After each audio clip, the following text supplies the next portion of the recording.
Alam mo ba, isa sa pinakamahalagang katangian ng isang Muslim ay ang tinatawag na iffa. Ito ay ang pagkakaroon ng dangal, kalinisang puri at kahinhinan. Narito ang ilan sa mga anyo ng iffa. Una, ang pag-iwas mula sa pagtingin sa mga haram o ipinagbabawal ng Allah. Sinabi ng Allah, "Qul lil mu'minina yaghuddu min absarihim." Sabihin mo sa mga mananampalataya na ibaba ang kanilang mga paningin mula sa mga ipinagbabawal ng Allah. Ikalawa, ang pangangalaga sa dangal o maselang bahagi ng katawan mula sa mga ipinagbawal ng Allah. Sinabi ng Allah, وَلْيَسْتَعْفِفِ الَّذِينَ لَا يَجِدُونَ نِكَاحًا حَتَّى يُغْنِيَهُمُ اللَّهُ مِنْ فَضْلِهِ.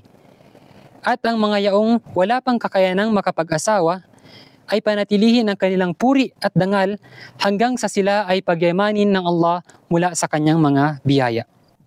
At ikatlo, ang pagpigil sa sarili mula sa paghingi ng tulong o limos sa mga tao kahit pa nasa matinding pangangailangan.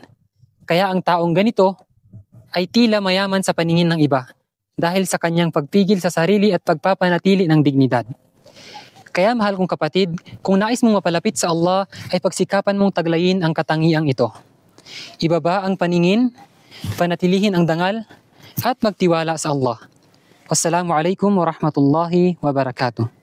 أدعو إلى الله على بصيرة أنا ومن اتبعني